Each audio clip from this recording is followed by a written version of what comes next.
Hi, this is Remembering the Past, the show where we talk about people who've died recently and have had a profound effect on our history, our society, or our culture. Tonight we're going to talk about two movie stars from the golden age of Hollywood. We're going to start with Joan Fontaine, who died recently at the age of 96.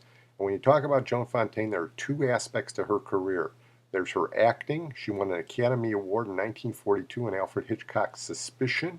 She's the only Alfred Hitchcock actress to ever win an Academy Award in one of his movies.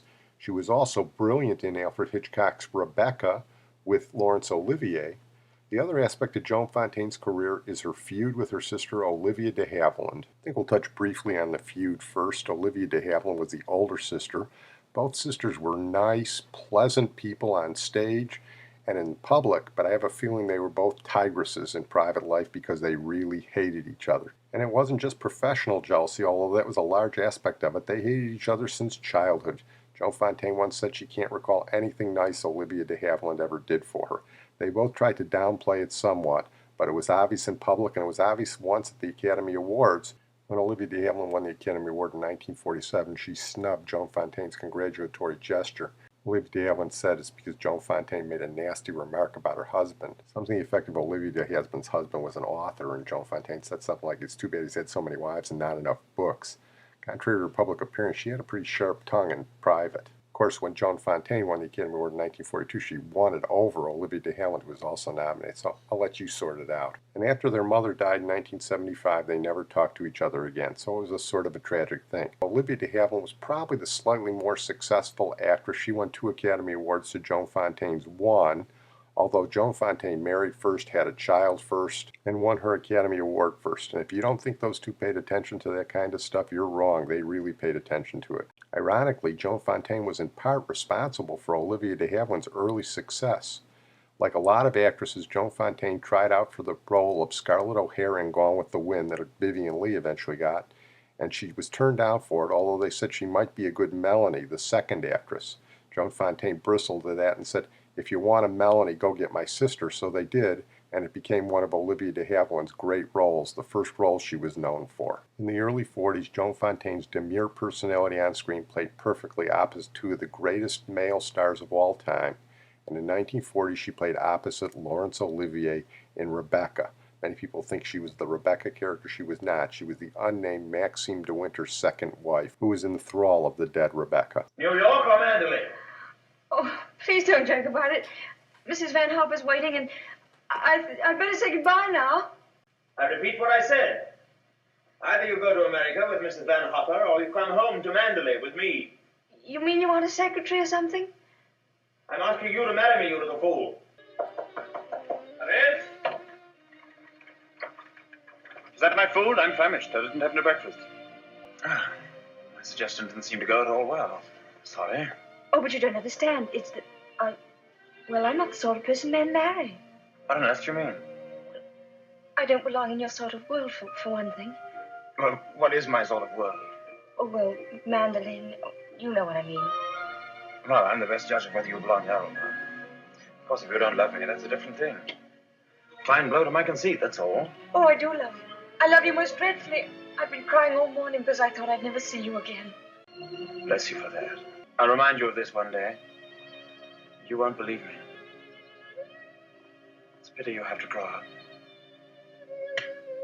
Oh, now that's settled. You may pour me out some coffee. Hey, how can you not love a little vintage Olivier with Joan Fontaine? And 2 years later, she starred in another Hitchcock movie, Suspicion, where she won the Academy Award with Cary Grant. She was always worried that Cary Grant was going to murder her in this movie. There was something strange about Johnny Isgar. I knew it long before I married him. Thing you could put your finger on, and yet you were always conscious of it. Conscious of something vague, restless, and frightening. It was our first meeting on a hilltop. Now, what did you think I'd do? Kill you?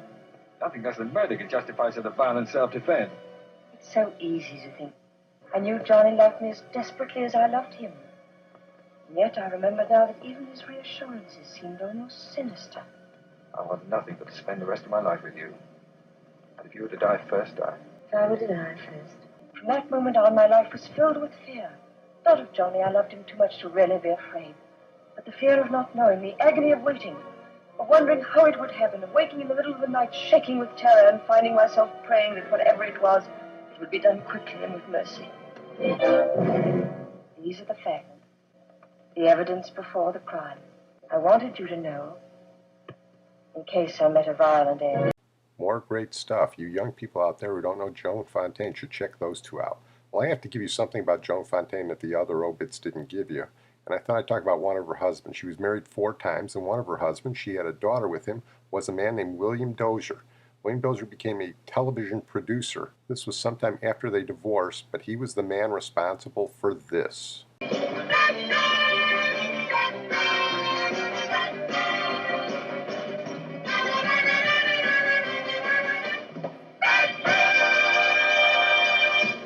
Hey, who else gives you a Joan Fontaine Batman connection? And I wouldn't be surprised if his voice is more familiar to more people than Joan Fontaine's. Is this to be believed in our scientific age? First, Batman's cowl radio-activated, and now the Caped Crusaders fluoroscoped forever. Keep framed to their framework. Tomorrow, same bat time, same bat channel. I'd love to know what Joan Fontaine thought of that after she divorced him. And it's interesting she never got a guest role on Batman. Anyway, her movie career ended. It sort of ended when they asked her to play Elvis's mother in a movie, and I don't think she went for that. So after that, she played in the movies sporadically. She was on television occasionally. She wrote books and she was on talk shows, and she was an interesting lady, and everybody always asked her about Olivia de Havilland. But Joan Fontaine's real career was in those great movies of the early 40s. She was an elegant lady, but she will always be known for that feud that she had with her sister Olivia de Havilland. As she told the Washington Post, "I married first, won the Oscar before Olivia did, and if I die first, she'll undoubtedly be livid because I beat her to it." We're going to move on now to Peter O'Toole, who died recently at the age of 81, and he was one of the great actors of our generation. He's best known for his role as Laurence of Arabia in the Great British Film. Many people call it the greatest British film of all time, and he was in a lot of other great films. Notably, he played Henry II twice, once with Katharine Hepburn in A Lion in Winter, and once in Beckett. He was nominated for a Best Actor award 8 times, and he never won. He did win an honorary Oscar, but he was quite disappointed by the fact that he never won one for one of the many roles that he starred in. Here he discusses his major films, and he emphasizes Laurence of Arabia, where he made his debut in the David Lean film made in 1962 that won a slew of Academy Awards. Noel Coward had a great line. He said Peter O'Toole was so good looking they almost named it Florence of Arabia.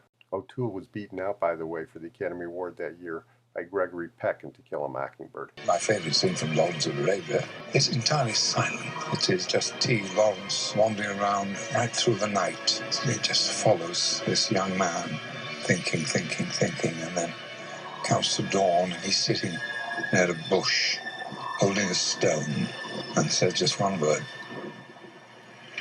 Akaba.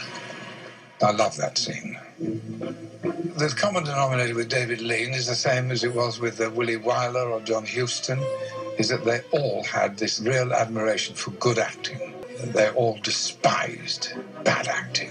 David was nothing but helpful. When we did that scene, the putting on the white clothes with the golden dagger, David said to me, "Pete," with his cigarette holder, there's a hole in the script.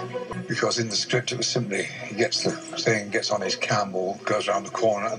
He said, "What do you think a young man would do alone in the desert wearing this extraordinary white robes for the first time?" I said, "Well, shall I think about it?" Yes, would you please? So I noticed that you could hold out the sides and it looked like wings. And David said, "Could you give me please 1 minute of mime?" And I said, "I think I've got it," and just left me to it. And I went around doing bits and pieces, and there was one moment I remember was when I thought, what would a young man want to do? And of course, what a young man would want to do was to see himself. But there aren't too many mirrors in the desert, and there's no water. And I suddenly realized I did have one thing, which was a dagger. So I pulled out the dagger and looked in the dagger, and I heard from behind the camera, "Clever boy." And that was David. Yeah. Oh, God, but I do love being king. Henry II. I could make a career of playing Henry II. There was Beckett, which is Henry II. There was Lion in Winter. He's a very interesting character, a brilliant man, and at the same time was as wild as they come. Come for me!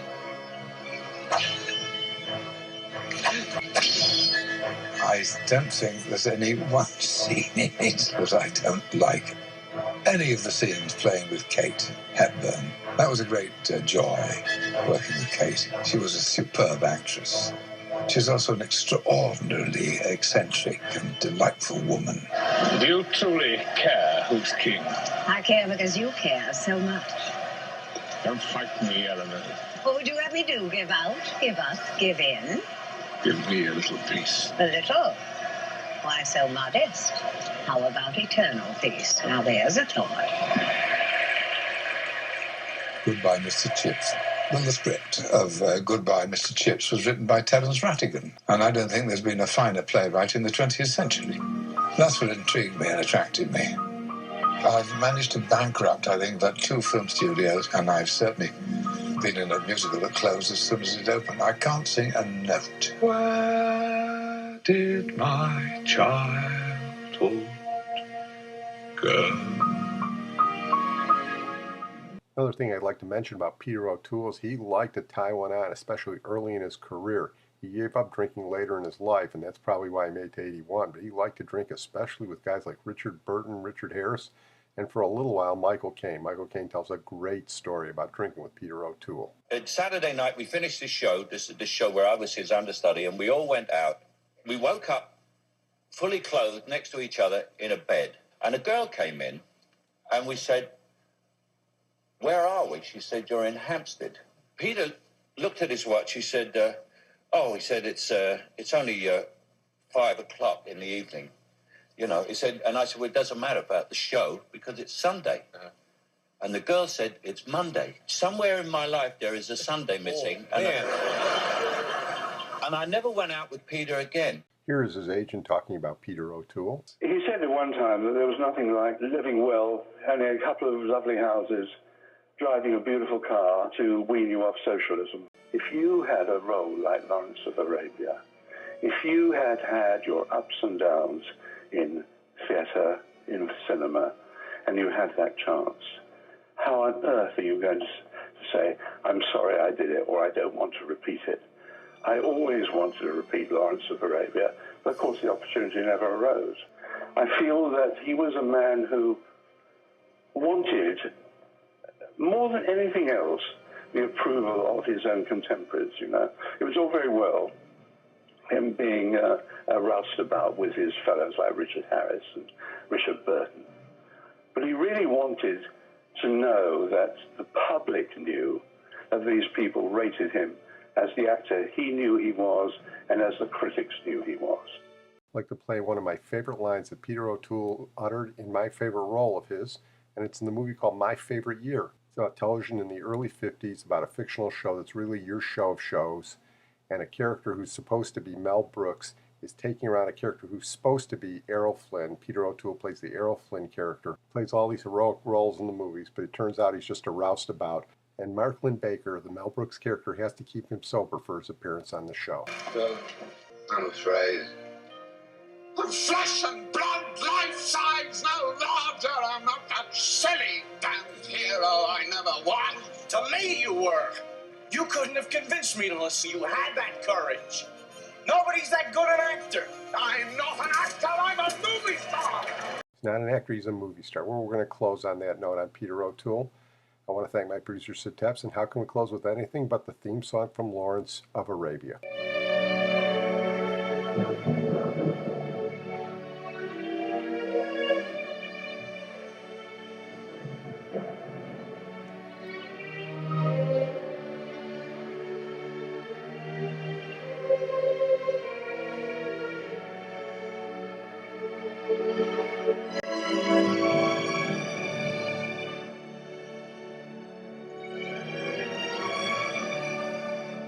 Many years ago, I sent an old beloved jacket to a cleaner, the Sycamore Cleaners. It was a leather jacket covered in Guinness and blood and marmalade, one of those jobs. And it came back with a little note pinned to it. And on the note it said, "It distresses us to return work which is not perfect." So that will do for me. That can go on my tombstone.